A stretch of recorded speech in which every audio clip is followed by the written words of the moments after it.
past. I mean, we like to think it's of the past. Of course, remnants of it lingering, despite the recent milestones. I think it's important to see how these things kind of manifest through the lives of people, to see these women who have these ambitions and the kinds of things that you dream of, and to see the specific ways that it's chipped away. And what I also love is your selection of your characters. I mean, of course, they're all world champions and they're icons of women's history. But I thought what was great is that each person was kind of like an archetype of a different aspect of the issues that they were facing, not just in surfing, but like these kind of attitudes and how that kind of reflected in this very specific realm where there was money involved, where there were corporations involved and politic bodies, and to see how it all unfolds in a very personal way and how they also were kind of growing up. Some of them were kids coming of age. And so to see how it all affects them and then how much they had to pioneer and sacrifice to build this thing that, you know, we see this meteoric rise in recent years, but foundation has been laid. So much sacrifice has been made. There's so many women that are part of that story. And I think to pay tribute to them and tell their story is so important, or just to begin to give a glimpse that the story exists. What's been the feedback? I know it's been shown in Australia, and we had all these WSL events that were here. I imagine that a lot of the pro surfers have been able to see it. Have you been getting any feedback from any like pro surfers of the past or current? So Steph Gilmore was one of the first people we showed us, one of the first in that world that we showed it to. Obviously, because she's an icon, also because, we just wanted to sort of start to see if she'd give us a quote. Mm-hmm. And it was very gratifying to see the way that she responded and, so positively and so willing to really kind of shout it from the rooftop. And, it's 2021. So she posted something on Instagram. I think she posted the trailer and that was really lovely. And there's been other female surfers such as Tyler and Tora Bright, who's, world champ snowboarder. And it's been wonderful. Really, really wonderful to see how the present bunch of women on the pro tour respect where they've what's happened and where they've come from. And and also, I remember Pauline telling me sort of early on in the making of the film that I think Tyler Wright came up to her one day and was saying, really? Did you really sleep in a board bag, at a contest site? I can't believe that. Yeah. And I think that's true of a lot of the younger women that have watched the film as well. Right. It's funny, they just can't quite compute. It's unimaginable. It really is. And also, I guess things have changed and economies of scale and whatnot have changed in the sport and all that kind of stuff. And as a female athlete, pro surfer, you can make $100,000 a contest now, which is just incredible. So I understand why she wouldn't have known about it. Also, back to that storytelling thing that we were talking about earlier, where's she going to learn that unless she sat down and had dinner with Pauline, exactly. Which is something that we can't all do. So that's understandable. And yeah, look, it's been wonderful to see that response. And we've done a cinema run here in Australia, and I was lucky enough to do a bunch of Q&A screenings with some of the surfers such as Jodie. And it was really, really just a buzz to see how young some of the girls were that were coming to see the film. Amazing. I knew that women, their peers, like women in their 50s, could connect, but I didn't expect really young girls to come in and tell, Wendy both, oh, you're awesome. Oh, and my God. I want to be just like you. And how amazing. I mean, it's quite emotional, right? I know for a fact, for Wendy, that life is sort of like another life for her. Right, and absolutely. To have all these little kids feel inspired by her, I think is super cool, isn't it? Yeah. And hopefully more institutions will kind of recognize okay, we need to carve out a space lionizing or putting these women on some kind of pedestal or preserving that history, telling that history. Yeah. And I think, my God, Pauline's story, there were so many standout moments, but her story from beginning to end was just kind of excruciating, but also so amazing. She's incredible. And she will definitely become a household name after this film. And I think it's already starting to happen. In Australia, I think there's a big fundraising campaign for her after the film, right? Yeah, so there's a couple of... It's funny you mentioned pedestal because, yes, Pauline, God bless her. Her story's really struck a chord. And I mean, one thing I really love about the film is like everyone seems to have their own favorite. Mm-hmm. Yeah. And Lane is kind of amazing also, Lane Beachley. Yeah. I mean, I've myself, I kind of like have oscillated between who's my favorite each time I watch the film. But yeah, that's for sure.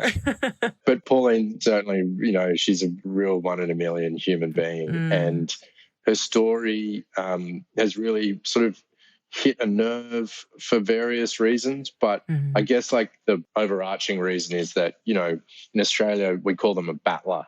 She's a battler. She's someone that's kind of been grown up poor and grown up with like all these brothers, and she's a tomboy and she wants to learn how to surf, and she's learning to surf at Bondi in the 1980s, which is, amazing. Like just a different place to what it is today. They used to call it Scum Valley back then. And why Scum Valley? Because it was pretty, like working class, bordering on sort of dangerous. It used to be like that, if you went out at night there, you probably have to sort of watch which road you might walk down and those types of things. And also, she was trying to paddle out and then getting told to F off out of the water and stuff like that. And, and then she has, junior rheumatoid arthritis and unreal, all the things. And oh my God, the obstacles. And, we don't need to tell her story here, but, watch the film. She's an incredible human. And the thing that continually blows me away about her is that she'll flip the script on you every time. So like when she first told me the answer to the question, what are you doing now? What do you do for a crust? I, like a lot of people, I reckon when they watch the film was kind of a little bit like, oh no. Yeah. But you're like a world title champ. You've got a world title. How can this be? And then of course she flips that and goes, I love doing this job. And which is as a school bus driver, right? Yeah, as a school bus driver. And you actually can't take her away from it. We've asked her to do like interviews and stuff for the film, and she's like, no, can't do it. I was like, well, what if we fly you to Sydney? No, kids need me, like, so like beautiful. it's not just like it's a point of pride and joy and everything for her. And I think that's like what makes her so unique for me is just her perspective on the world is great. She's got a great sense of humor and all the different things, which brings me to, there was a bit of an not uproar, bit of a like pleasant outcry when people saw the film, and she tells the story about how she didn't get a world title check when, but it turns out actually quite a few and a broken trophy.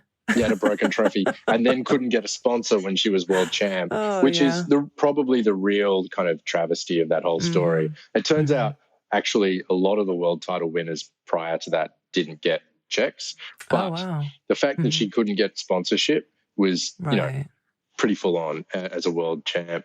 And a few just really fantastic people in the surf industry here took it upon themselves to start a GoFundMe, and a journalist at the Sydney Morning Herald helped publicise it, and bang, they'd raised 25 grand in a day.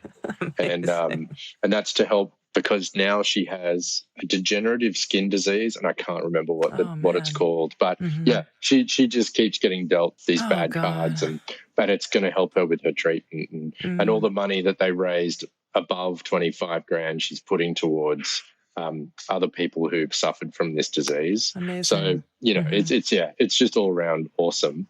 But then the other thing with Pauline is when I was sitting in an edit suite for 9 months, it dawned on me. It takes so long, doesn't it? I don't know if you know, but I'm a filmmaker as well, and also do documentaries, and it takes so long. Totally, it takes long. But sometimes you've got to cook something for a long time for it to taste even better. But there was a point there where it dawned on me that Pauline Mensah is the only world champ to come out of Bondi, Bronte, the neighbouring beaches. male or female. So like, Wow. Bronte Despite especially is, the deep pool of talent that yeah. that this area has. Yeah. And Bronte certainly has produced a lot of, pro surfers and whatnot. And I was like, you know what? That's actually really amazing that she's the only one. Right. After this whole story, the little freckled Pauline Mensah is the one that came out with the world title. And I just thought, you know what? There should be a statue of her at Bondi Beach. Of course. So that every time a tourist or a surfer goes down to the beach, they'll know about her because she's earned it, because she's the only one that's got a world title. Right. So since then, my producer and I have taken that to the mayor of Waverley and Bondi, and we are a couple of weeks away from announcing a campaign to get that to happen. Yeah, to make get a statue erected. Bravo. That's really amazing. Yeah, so watch this space and maybe you can help. We need to raise about 150 grand. Absolutely. I will definitely do what I can to get the word out. That is amazing and so necessary. Another fun fact I found out when I started telling people about the idea is that somewhere between 3 or 7% of statues in Australia are women. Wow. I imagine most of them are like for war and things like that. Yeah. I mean, I would imagine even the women would mostly be royalty. Yes. You guys love your Commonwealth status, I feel like. Yeah. Well, I mean, that's what the British Empire does in order to maintain its strength, is to put up monuments to itself. But like, that was part when I heard that one as well. I was like, this has to happen. Incredible. Like let's put up a statue of a heroic woman. Absolutely. Just be done with it. As you guys say, good on you.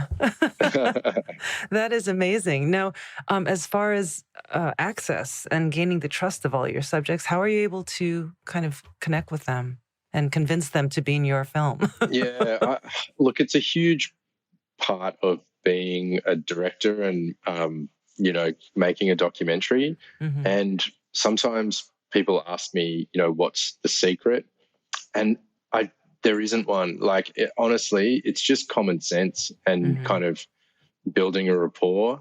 So you reached out to them like a cold call and just had a conversation with them? And a lot of people have asked me, is there a trick to getting that access? And there really isn't. I just try to be myself and talk to them in a very common sense, upfront kind of way. And I was really lucky, like I cold called. The first 4 were Pam, Pauline, Wendy, and Jody. And, I think, I know because they've told me, they were like, who is this guy? Is this another thing where I have to, give someone my time for nothing? Right. And, where's it going to go and all that stuff. And so I kind of knew that. I knew I had to really spell out the vision for it. And, by then I'd already, no, I didn't have a distributor on board, but, I was lucky I had Storm Surfers under my belt, so I could kind of say, look, I'm a real filmmaker and that can help. And then, I was lucky they liked me enough to keep talking to me. Right. And then there were huge gaps in time where I was like, okay, I'll call you when I got the money. And, a year later, they'd get the call. I know how that goes, yeah.